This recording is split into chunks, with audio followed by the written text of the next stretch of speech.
Nous sommes à Laurier Station en compagnie d'Hugo et Samuel. Bonjour, messieurs. Bonjour. Nicolas. Ça va bien? Ça va bien, toi? Ben oui, bien, merci. Merci de nous recevoir chez vous, père et fils. Une belle histoire de famille, une histoire de camions, de transport et de logistique. Donc, chez Tactique Logistique, une belle histoire qui a commencé dans une carrière pour toi d'abord, Hugo. Carrière de chauffeur sur la route, OK. un passionné de la route, un passionné de camion. Je pense que ça prend ça aussi, hein, pour Ben oui. partir une entreprise, pour se donner beaucoup d'heures et de temps comme ça prend une passion en arrière de tout ça. Il faut aimer un domaine en particulier, puis on a hâte d'entendre Samuel aussi là-dessus, qui a suivi les traces de papa, mais évidemment, de vouloir devenir son propre patron, c'est une chose, mais il faut le faire dans un domaine où on aime ça pour pas compter les heures. On dit souvent. Absolument, c'est une opportunité qui s'est présentée. Avec le temps, quelques clients sont joints à moi et ça a fait boule de neige en peu de temps, de 1, 2, 3, 20, 25 camions maintenant. Bon, On grandit. Après 15 ans d'opération, 15 ans. maintenant, cette année, on fête nos 15 ans. et lui est venu au monde dans un dock.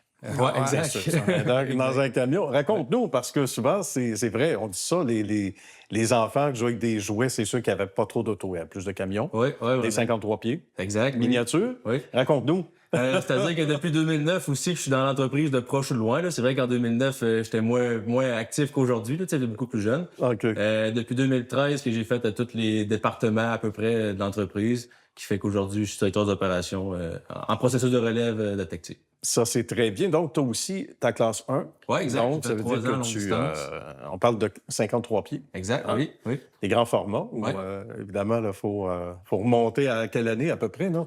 J'ai commencé en 2019 que j'ai eu ma classe 1, ouais. jusqu'à 2019 déjà. Ouais. Donc, pas très vieux. Puis là, tu as... Ouais, j'ai 25 ans. 25 ans, vois-tu? Donc, ça commence jeune. Ouais. On les forme jeunes. Donc, et ça, ben, pour toi, ça n'a pas fait de doute dans ta tête que t'es encore jeune, mais encore plus jeune, tu voulais faire ce métier? Ouais, ben c'est ça. Ça a commencé quand j'étais dans le camion avec mon père, là, que la passion est venue en moi. Puis c'était clair en dedans de moi, quand j'étais au secondaire, que j'allais faire ma classe 1, que j'allais conduire des camions. Puis là, tu dis au professeur, ouais, mais de toute façon, je vous écoute pas, je m'en vais rejoindre mon père. C'est complètement ça. T'as fait ça. Fait qu'aujourd'hui, c'est ça. Je suis capable de transmettre cette passion-là aux autres. C'est tant mieux. Puis d'être leader, puis je reviens à toi là-dessus aussi, c'est autre chose. On revient justement, Hugo, au fait que quand tu as fondé l'entreprise, évidemment, il y a des choses des fois qu'on apprend sur le terrain, pour pas dire autre chose, puis on n'a pas vu venir, etc. Mais tu t'es ajusté rapidement, parce que le succès est venu rapidement aussi. Absolument. Mon secret a été de m'entourer de gens plus compétents que moi. OK. Côté opération, c'était ma facilité, mais administration, opération, technique, c'est moins. Donc, avec ces gens-là qui se sont joints avec moi, collés depuis plusieurs années, certains, on a des 10 ans d'ancienneté ici, ça a fait un succès d'équipe. Ça fait du bon monde autour de la table, puis jamais avoir peur de s'entourer des meilleurs, justement, pour pouvoir nous aider, mieux grandir. C'est pas moi qui le dis, c'est un vieil adage, et c'est prouvé. Transport du meuble, particulièrement. Hein? C'est ça, le cheval de... Absolument. Pas un cheval de bois, mais c'est un cheval de bataille. Exact. Partout au Québec, Nouveau-Brunswick, en partie d'Ontario, distribution, 70 ventes de meubles par semaine qui ont en distribution partout au Québec. C'est important. Que du meuble, pratiquement que du meuble. Fragile. Ce qui demande une attention particulière, c'est notre créneau. Avec de bons chauffeurs. Avec d'excellents chauffeurs. Au niveau de la main-d'œuvre, c'est un défi aussi, en ce moment? Oui, c'est un défi qu'on joue avec souvent. Même que je t'avouerais que depuis la dernière année, ça va beaucoup mieux, là, mais ça a été un défi, on dirait, des dernières années là, qui s'est rajusté. Il faut en prendre soin. Ouais, Puis aujourd'hui, puis là, ça me ramène à ta question que je t'ai promis de te poser, le leadership, justement. Quand on est jeune, des fois, c'est plus difficile de faire passer un message, etc. Donc, on apprend aussi... Ouais, ben des mois. Exact, oui, mais c'est ça, c'est quand on sait de quoi qu'on parle puis qu'on est actif là-dedans qui fait qu'on a de la crédibilité face à ça. On traite bien les chauffeurs, mais aussi on leur donne de bons outils. Des outils qui servent à l'entreprise aussi, mais qui servent au client en bout de ligne, qui est le premier gagnant, la géolocalisation, etc. Ça, les technologies, Hugo, dans les dernières années, ça a fait un boom extraordinaire. Un fervent de technologie. Il faut investir vers les technologies aussi. On s'en vient bientôt avec un système très développé au niveau intelligence artificielle aussi. Ah oui? Ça sera vraiment puissant comme système. Bien. Mais oui, il faut quand même s'occuper de notre main-d'œuvre. La pénurie de main-d'œuvre nous a forcé à être meilleurs comme employeurs, plutôt que de négliger certains aspects de notre entreprise et la rendre plus sexy aux yeux des employés Et maintenant, je pense qu'on a une très belle offre pour tous les employés qui sont ici, là.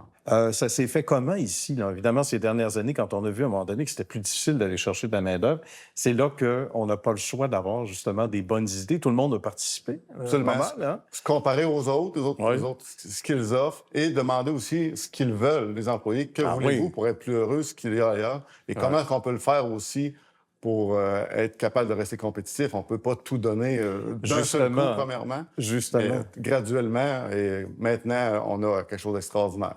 Et on s'améliore toujours encore. Bien, on le voit et on dit que la famille s'agrandit au sens propre et figuré, mais la clientèle, elle est plus imposante aussi maintenant qu'il y a quelques années. Il y a une croissance ces dernières années, particulièrement. On le voit sur le tableau des gens satisfaits ici. Ouais. La clientèle Ouais. qui grandit Ouais, quand exact. même, Samuel. Oui. Et en même temps, bien, il y en a d'autres à venir. Il y a encore de la place pour de nouveaux projets. Absolument. On grandit notre offre aussi, on s'améliore, notre délai, notre production va de mieux en mieux.